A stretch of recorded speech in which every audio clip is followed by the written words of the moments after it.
Iniciando mais uma análise fraca comigo, Eduardo, vou analisar as principais notícias do Flamengo nos principais sites do Brasil. Vamos começar pelo Coluna do Fla. Elenco do Flamengo se reapresenta com foco em jogo contra o São Paulo pelo Brasileirão.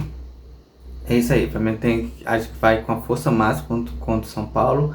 Acho que é um dos jogos mais difíceis que o Flamengo vai ter nessas rodadas finais. O time de São Paulo é muito bom, mas o Flamengo é superior. Acho que jogando na Vila Belmiro, o Flamengo, o gramado lá é excelente. O Flamengo vai conseguir tocar a bola, é um gramado que a bola rola muito mais rápido.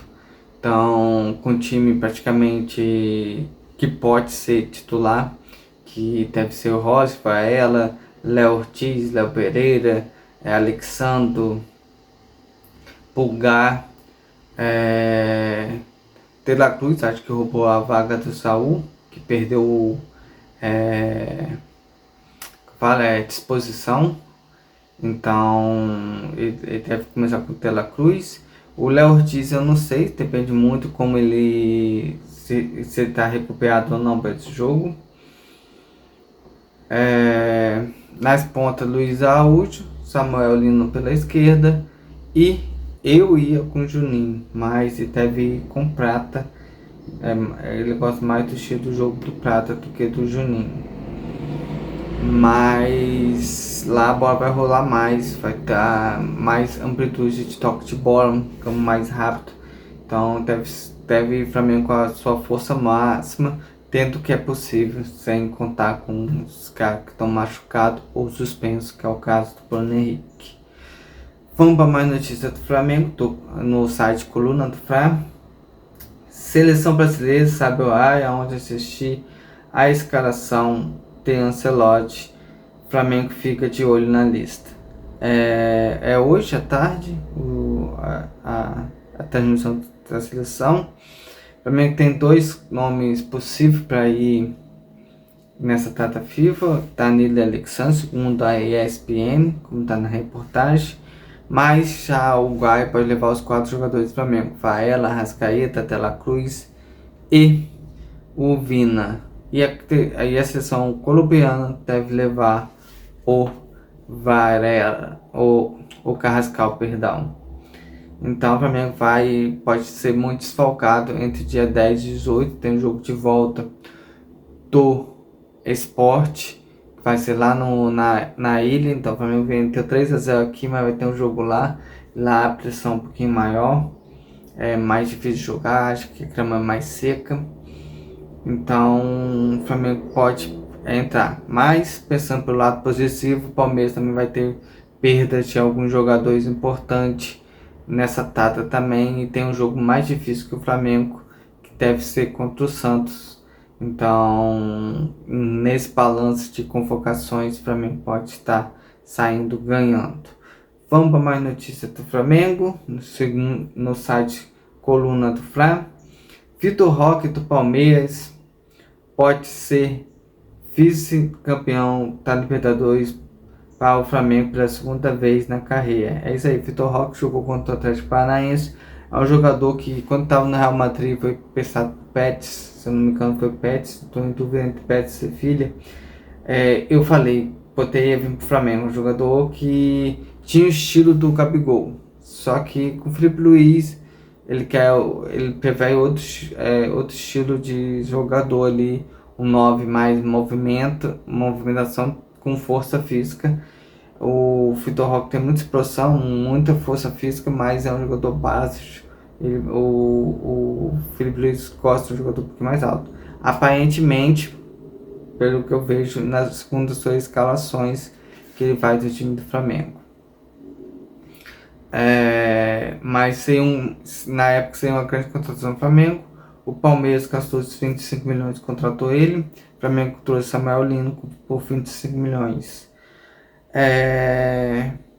E vamos ver, vai ser o Flamengo e o Palmeiras, vai ser um jogo bem disputado, bem taticamente. Quem falha menos, o outro vence. Acho que esse vai ser determinante. O Palmeiras tem o chutão para frente como uma principal arma. Um chutão, não é um chutão, é um lançamento que eles fazem por pontas que se abre nas costas dos laterais entre os zagueiros e o lateral, onde esse cara domina a bola e ajeita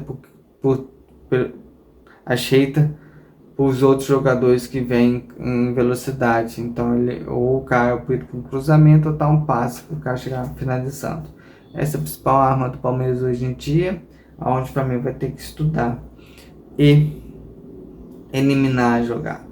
Vamos para mais notícias do Flamengo. Juventude perde para o Palmeiras e Flamengo sai da liderança, fecha a tabela atualizada até a 31ª rodada do Brasileirão. É isso aí, vai ser até o final do Campeonato Brasileiro. Acho que colocar os 3 times, o Cruzeiro também está na briga. O empate do Palmeiras e a vitória do Cruzeiro. O Cruzeiro vai para 35 e o Palmeiras. O Cruzeiro vai para 33, o Palmeiras vai para 36 e o Flamengo vai para 37. Então o Cruzeiro entra na briga ali, porque se uma derrota dos 3, ele chega a 66, fica 1 ponto o Flamengo. Então, assim, colocar isso aí.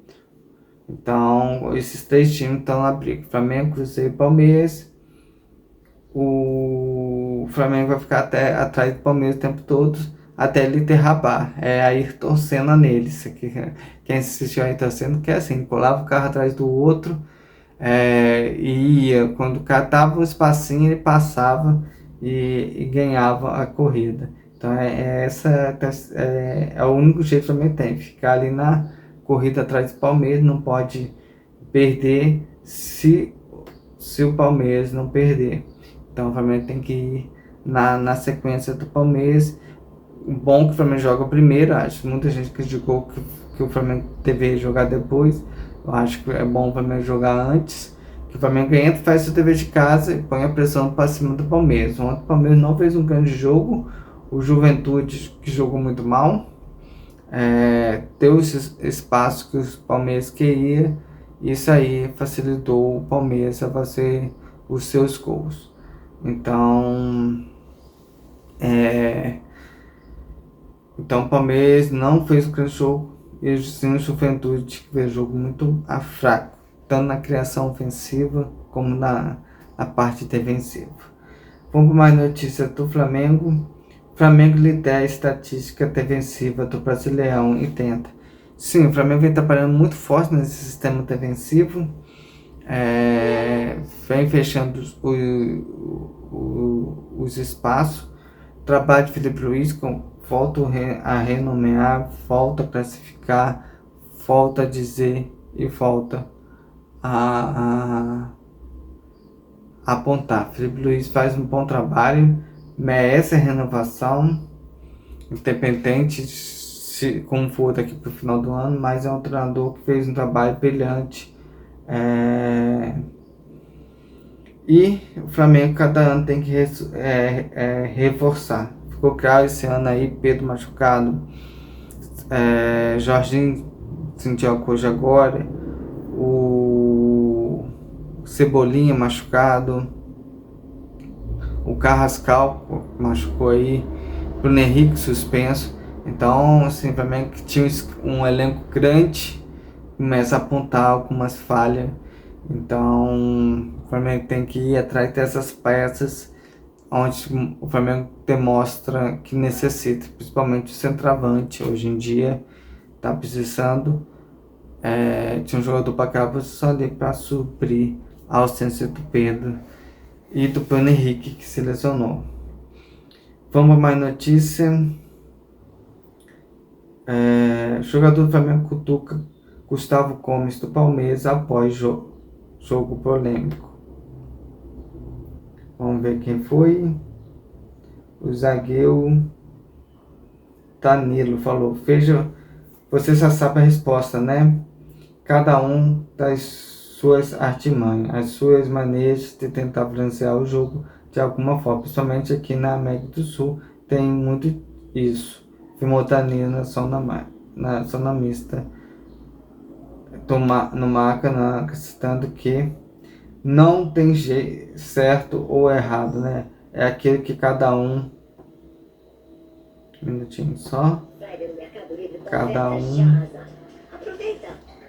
cada um tem um lugar em peculiaridade e é o que o jogo aceita. A gente tem que tentar usar a nossa força, que eu tenho certeza que não é isso. Enfim, até lá tem muito chão pela frente. É isso aí, para mim ganha muito no cripto, principalmente que quando a Leila passou a atingir a CPF, começou a ficar mais próximo da CPF, o Palmeiras passou a ser favorecido na arbitragem. Ano passado, o John Tex pressionou com a CBI sobre os juízes e o Botafogo acabou sendo campeão. Então, há uma pressão que se vai para uma pressão sobre os juízes, sobre a CBF, acaba evoluindo, o time começa a estar tudo certo com o time. Então tem uma coisa a ver sim, tem uma coisa errada aí e a gente tem que procurar saber para denunciar e apontar. Mas isso aí, por enquanto, hoje em dia é reclamação nossa, coisa na nossa cabeça, mas alguma coisa tem quando